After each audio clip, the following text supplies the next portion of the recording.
है सर्वेश्वरा घोषवंतो बलवंतो वक्तव्य, यह कथन किस ग्रंथ का है? तो आपको पता है ये जो कथन है ये आपका छंदोगय उपनिषद का है। आपको याद होगा छंदोगय उपनिषद जो हम हजारी प्रसाद द्विवेदी के जो हम उपन्यास पढ़ते हैं, बाण भट्ट की आत्मकथा, पुनर्वा, अनामदास का पोथा है ना, ये जो हम उपन्यास पढ़ते हैं उसमें जो है वो आपकी जो है वहाँ पर गुप्त काल की, हर्षवर्धन की है ना, और 16वीं 17वीं शताब्दी की बातें और छंदोगय उपनिषद की बात जो है वो वहाँ पर भी की गई है। मतलब ये कथन वहाँ से नहीं है, पर मैं आपको बता रही हूँ कि अगर हम रिलेट करना चाहें तो हम वहाँ पे जा सकते हैं, क्योंकि पीछे जो एनटीए का जो एग्ज़ाम हुआ था उसमें वहाँ से प्रश्न बना हुआ था। जो हजारी प्रसाद द्विवेदी के जो निबंध थे वहाँ से जो था वो उनके जो विषय थे वहाँ से जो प्रश्न बना था, इसलिए मैं थोड़ा सा रिलेट आपको करवा रही हूँ वहाँ से। ठीक है, आगे चलते हैं। 81 है आत्मनिरीक्षण पद्धति में खामी होती है। तो जो आपकी आत्मनिरीक्षण पद्धति होती है विश्वसनीयता की होती है, वैधता की होती है, वस्तुपरकता की, उपरोक्त सभी। तो ऑप्शन डी जो है ये बिल्कुल सही हो जाएगा आपका। ठीक है, इनमें सभी में जो है इन सभी की जो है वो कमी होती है ना। चलिए आगे चलते हैं, आगे प्रश्न क्या आता है हमारा उसको देखते हैं। क्वेश्चन नंबर 58 है हमारे पास। ये थोड़ा स्लाइड जो है वो आगे पीछे हो गया, प्लीज़ देख लेना आप, है ना। 58 है हमारे पास कि आषाढ़ का एक दिन राज्य आश्रय और व्यक्ति स्वतंत्रता के बीच मटकती हुई सृजनात्मकता का नाट्य विभय, ये कथन किस आलोचक का है? थोड़ा मैं इसको छोटा कर देती हूँ, द्वारी से कर देखते हैं। आषाढ़ का एक दिन राज्य आश्रय और व्यक्ति स्वतंत्रता के बीच मटकती हुई सृजनात्मकता का नाट्य विभय इन्होंने कहा है। तो ये कथन किसका है? तो ये कथन जो है वो बच्चन की बुक से लिया गया है। जब आप बच्चन की बुक को पढ़ते हो तो वहाँ पे आपका जो ये कोटेशन आती है बीच में दी गई है। ठीक है, तो ऑप्शन बी जो है बिल्कुल सही हो जाएगा। आपका बंटी उपन्यास में वर्णित है समाज के प्रति विद्वेष, बालक में असुरक्षा की भावना, मात्र प्रेम की लालसा, आत्महत्या का विचार। तो 2 और 3 जो है यार ये क्या है ना, तो आपका ये 2 और 3 जो है ये बिल्कुल सही हो जाएगा आपका। ठीक है, कि बालक में असुरक्षा की भावना थी और मात्र प्रेम की लालसा थी, क्योंकि ये आपको पता है शकुन और अजय का बेटा होता है बंटी। शकुन का विवाह जो है वो बाद में डॉक्टर के साथ हो जाता है, डॉक्टर जोशी के साथ, और जो अजय था उसका विवाह जो है वो मीरा के साथ हो जाता है। ठीक है, तो मतलब जब उन दोनों की शादी अलग अलग हो जाती है तो वो अपने आप में ही रह जाते हैं, जबकि जो उसकी माँ थी, बंटी की जो माँ थी शकुन, पहले उससे बहुत प्रेम करती थी, परंतु डॉक्टर जोशी के साथ विवाह होने के बाद जो था तो उनका सारा ध्यान जो था वो डॉक्टर जोशी के साथ ही मतलब उनका टाइम स्पेंड होता था। तो ये चीज़ उसको बहुत बुरी लगती थी। लास्ट में तो मतलब ये जो बंटी था इसको हॉस्टल भी भेज दिया जाता है, तो मतलब उसमें असुरक्षा रहती थी और ये मात्र प्रेम की लालसा भी जो थी उसमें थी देखने को। तो ये हमारा 2 और 3 जो है बिल्कुल सही हो जाएगा। आपका ऑप्शन ए जो है बिल्कुल सही हो जाएगा। ये सारे ये जो भी आपके ये जो उपन्यास हैं, नाटक हैं, हमने सभी को इनको पढ़ रखा है बहुत अच्छे से, डिटेल से, और बहुत अच्छे ट्रिक से जो है हमने इनको किया भी है ना। रस सूत्र के किस व्याख्याता ने रस निष्पत्ति की प्रक्रिया की पुष्टि चित्र तुरुंग न्याय से की है? अब तुरुंग न्याय अगर आपको पता है कि ग्रंथ किसका है तो आपकी ये कोटेशन तो पहले निकल कर आ जाती है। आपको पता है तुरुंग न्याय जो है ये किसका है, तो आपने बहुत बार किया भी है कि ये शंकु का। आपका ऑप्शन ए जो है ये बिल्कुल सही हो जाएगा। ठीक है, अब अगर यहाँ पे मैं थोड़ा सा आपको बता देती हूँ, ये शंकु का है, हमारा ऑप्शन ए जो है ये बिल्कुल सही हो जाएगा, है ना। तो तुरुंग न्याय जो है ये शंकु का है। इनका जो सिद्धांत था वो अनुमतिवाद था। ठीक है, अगर यहाँ पर बात करें लोलट की, भट्ट लोलट के हैं। ठीक है, तो भट्ट लोलट की अगर बात करें, इनका सिद्धांत आता है उत्पत्तिवाद या आरोपवाद, और इनका जो दार्शनिक मत था वो मीमांसावाद था। ठीक है, अभिनव गुप्त को यहाँ पर दिया गया है। अभिनव गुप्त की अगर बात करें, इनका सिद्धांत है अभिव्यक्तिवाद, और इनका जो मीमांसा, इनका जो दर्शन है वो शैव दर्शन है। ठीक है, शैव दर्शन जो है इनका कहा गया है। ठीक है, और भट्ट नायक की भी बात कर लेते हैं, तो इनका जो सिद्धांत है वो भुक्ति या भोगवाद है, और इनका जो दार्शनिक मत बताया गया है वो है इनका सांख्यवाद। ठीक है, तो ये हमने कर लिया है। ठीक है, लोलट की हमने बात कर ली है, इनका आता है मीमांसा, एक यहाँ छोटा सा लिख देती हूँ। भट्ट नायक जो है आपके, इनका आता है सांख्य। हमने इसको बहुत ट्रिक के साथ किया है, कभी भूल भी नहीं पाओगे आप, मतलब इतना ट्रिक के साथ हमने इसको किया हुआ है। ठीक है, अगर बात करें तो ये शैब है आपके, और शंकुक का जो था, तो ये शंकुक जो थे तो इनको न्याय करना होता था, क्योंकि इनको शक होता था, इसलिए अनुमति करके जो थे ये न्याय करने के लिए जाते थे। ठीक है, हमने इनकी ट्रिक ऐसे बनाई थी, है ना, कि शंकुक यानी कि शक रहता रहता है, इसलिए मुझे अनुमति चाहिए, मुझे न्याय करना है। भट्ट नायक नायक हैं, भोग करते रहते हैं पर संख्या कभी नहीं गिनते हैं, ठीक है। गुप्त तरीके से व्यक्ति अभिव्यक्तिवाद, तो गुप्त तरीके से व्यक्ति जो है वो शैव यानी कि शिव की पूजा जो है वो करता है, ठीक है। तो इस तरह से जो थी हमने इनकी जो थी ट्रिक बनाई थी, और हर एक टॉपिक को हमने ऐसे ही वो जो है वो ट्रिक के साथ किया है कि भूलेंगे नहीं आप, ठीक है। आगे चलते हैं।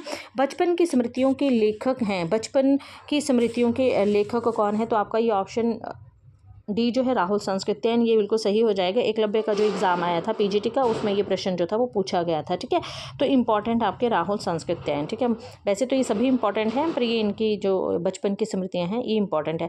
भक्तिकालीन रस सिद्धांत विषयक ग्रंथ आपको बताना है। तो रस विषयक जो ग्रंथ आता है आपका, अगर हम इसकी बात करें 62 की अगर हम बात करें तो ये आता है आपका रस मंजरी, ठीक है।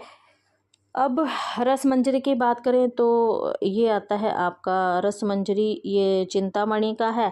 रस रंग जो है ये गवाल का है, ठीक है। रस प्रबोध जो है ये आपका आता है रसलीन का, ठीक है। और रस रहस्य आता है कुलपति मिश्र का, है ना। हमने इसको ऐसे किया था कि कुल के पति को पता नहीं कौन सा रस पिलाया है, रस रहस्य ही अभी तक बना हुआ है। द्रोण पर्व है, युक्त तरंगिणी है ना, है ना। इस तरह के जो थे इनके ग्रंथ थे, है ना। रसलीन जो है इनका एक अंग दर्पण आता है 1737 में लिखा गया था, मोस्ट इंपॉर्टेंट है इनका, ठीक है। वो भी बहुत इंपॉर्टेंट है। कुलपति का ये जो रस रहस्य है ये 1670 ईस्वी में लिखा गया था, ठीक है। तो ये सभी इंपॉर्टेंट है इनके, तो आपने इनको ज़रूर याद रखना है यहाँ से। तो इस हिसाब से हमारा 62 की अगर हम बात करें तो 62 का जो सही आंसर हो जाएगा वो रसमंजरी हो जाएगा, ठीक है। चलिए आगे चलते हैं। पुंड या पुष्य या पुंड को हिंदी का प्रथम कवि किसने माना है? तो आपको पता है ये तो शिव सिंह सेंगर ने माना है। यहाँ पर चलो थोड़ा सा मैं पहले हम इसको देख लेते हैं किसने माना है। मैं यहाँ पे थोड़ा सा आपको बता देती हूँ, ये शिव सिंह सेंगर ने माना है। आपका ऑप्शन डी जो है ये बिल्कुल सही हो जाएगा, ठीक है। अब पीछे चलते हैं थोड़ा सा। यहाँ पे राहुल सांस्कृत्यायन जो थे यहाँ पे दिए गए थे, तो आपको पता है राहुल सांस्कृत्यायन ने हिंदी का प्रथम कवि जो है वो सरहप्पा को माना है, ठीक है। सरहप्पा को माना है, ठीक है। अब यहाँ पे एक कंसेप्ट मैं आपको पता क्या बताने वाली थी, मैं बताने वाली थी आपको कि दशरथ ओझा, मान लीजिए आपको दिया है कि दशरथ ओझा ने हिंदी का प्रथम कवि किसे माना है, ठीक है। अब यहाँ पे तो हमें पुष्य या पुंड को पूछा गया है, एक स्पेसिफिक जो है हमें नाम दिया गया है, ठीक है। तो हमने बता दिया है कि शिव सिंह सेंगर को बताया गया है, ठीक है, कि शिव सिंह सेंगर को माना है। राहुल सांस्कृत्यायन का भी हमें पता है कि सरहप्पा को जो है इन्होंने माना है। अब आपको पता है कि सर्वसम्मति से हिंदी का प्रथम कवि जो है वो सरहप्पा को ही माना जाता है, ठीक है। पर यहाँ पे कंसेप्ट क्या है कि अगर मान लीजिए आपके पास ये कुछ भी नहीं दिया गया, आपको पूछा गया कि दशरथ ओझा ने हिंदी का प्रथम कवि किसको माना है, ठीक है। अगर एक स्पेसिफिक दिया गया है आपके पास, जैसे यहाँ पे दिया गया है, तो वो स्पेसिफिक ही पूछा जाता है, ठीक है, ऐसे नहीं पूछा जाता। अब दशरथ ओझा को कोई स्पेसिफिक नहीं है कि इन्होंने किसको माना है, तो यहाँ पे कंसेप्ट ये है कि मतलब अगर ऐसा वाला कभी आपके सामने प्रश्न आ जाए तो जो सर्वसम्मति से जो हिंदी का प्रथम कवि माना जाता है वही जो है वो सभी विद्वानों के द्वारा जो है वो हिंदी का प्रथम कवि माना जाता है। तो अगर दशरथ ओझा यहाँ पर हैं, है ना, तो यहाँ पर ये किसको मानेंगे? हिंदी का प्रथम कवि सरहप्पा को मानेंगे, क्योंकि सर्वसम्मति से हिंदी के प्रथम कवि जो है वो सरहप्पा है। तो इस अकॉर्डिंग आपका प्रश्न जो है वो ये सही हो जाएगा। इसकी जगह अगर कोई भी और कवि आता है वो भी सही हो जाएगा। तो कंसेप्ट ये बताना था, आई होप आप समझ गए होंगे, ठीक है। चलिए आगे चलते हैं। वीडियो काफ़ी लंबा हो रहा है, मैं सोच रही हूँ कल करें, पर थोड़े से क्वेश्चन है एक दो, इनको थोड़ा सा कर ही लेते हैं, ठीक है।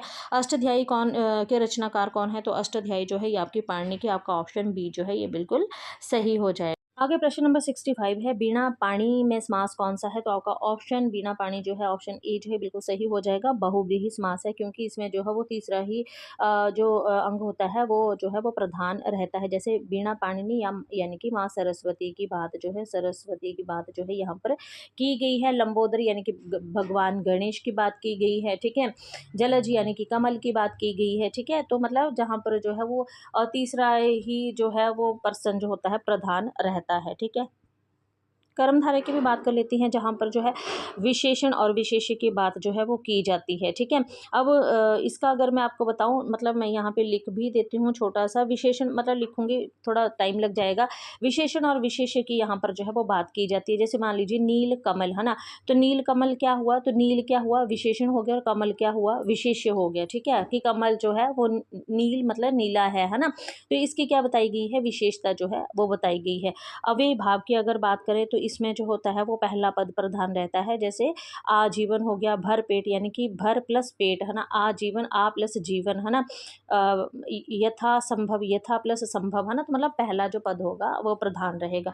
द्विगु की अगर बात करें तो इसमें जो है वो आपकी संख्या रहती है ना, जैसे त्रिभुवन हो गया है ना, इस तरह के जो रहते हैं तो आपकी इसमें संख्या रहती है। ठीक है, एक आपका और आता है द्वंद आता है, उसमें जो है वो आपके विलोम शब्द रहते हैं। द्वंद में माता पिता, खाना पीना, दाल रोटी। इसके मैंने बिल्कुल ट्रिक के साथ बहुत ईजी तरीके से जो है हम पहले मतलब पूरा डिटेल के साथ जो है वो आपको ये समास जो है वो करवा चुकी हूँ। आप वीडियो जाके ज़रूर देखें, अगर आपको टाइम लगे तो ज़रूर जाइएगा है ना, कंसेप्ट बहुत। तो आगे प्रश्न आता है कि लाहौर है, शिपालगंज है, कान्याकुब्ज है, अमृतसर है, ये हमें क्या करना है, सूची 1 को सूची 2 से मिलान करना है। लाहौर झूठा सच में है, शिवपालगंज राग दरबारी, कान्याकुब्ज बाण भट्ट की आत्मकथा, अमृतसर उसने कहा था। ठीक है, तो ये बहुत इंपॉर्टेंट है, बहुत ईजी भी है। ठीक है, बम्बू काट की बोली वालों से जो है इसका शुरू होता है ये है ना, उसने कहा था चंद्रदत्त शर्मा गुलेरी का। निम्न में से कौन निर्गुण भक्ति काव्य के कवि नहीं है, आपको ये बताना है कि कौन सा जो है ये निर्गुण काव्य धारा का कवि नहीं है। तो आपको पता है ये ईश्वर दास जो है ये राम भक्त हैं। ठीक है, निर्गुण नहीं है ये। ठीक है, चलिए आगे चलते हैं। आगे की बात है, चंद्रवरदाई ने पृथ्वीराज रासों में मुख्यतः किस छंद का प्रयोग किया है। तो आपको पता है कि पहले लो, इन्होंने कविता छंद का जो था वो प्रयोग किया था है ना। आगे चलते हैं, निम्न में से दो ग्रंथ विशेष रूप से रस से संबंधित हैं। ठीक है, अब रस से संबंधित की अगर हम बात करें यहाँ पर तो आपका ऑप्शन यहाँ पर जो आ जाएगा आपका 1 और 3 जो है ये आपका दश रूपक धनंजय की रचना है। साहित्य दर्पण आपका विश्वनाथ का है। काव्यदर्श दंडी का है। ठीक है, तो ये क्या है, ये आपका अलंकार से संबंधित है। ठीक है, ये अलंकारिक ग्रंथ है। ठीक है, काव्य अलंकार ये भामा का है। ठीक है, ये भी आपका जो है ये भी आपका अलंकार संबंधी ग्रंथ है। तो रस से संबंधित आपके दश रूपक जो धनंजय का है, साहित्य दर्पण जो कि विश्वनाथ का है ना, तो ये आ जाएगा। ठीक है, और बस आज सोचती हूँ कि इतने ही क्वेश्चन को करते हैं क्योंकि वीडियो काफ़ी लंबा हो रहा है। ठीक है, तो मिलते हैं नेक्स्ट वीडियो में अगले टॉपिक के साथ। अगर वीडियो पसंद आई वीडियो को लाइक और चैनल को सब्सक्राइब ज़रूर कीजिएगा। तो मिलते हैं बाद में, बाय बाय।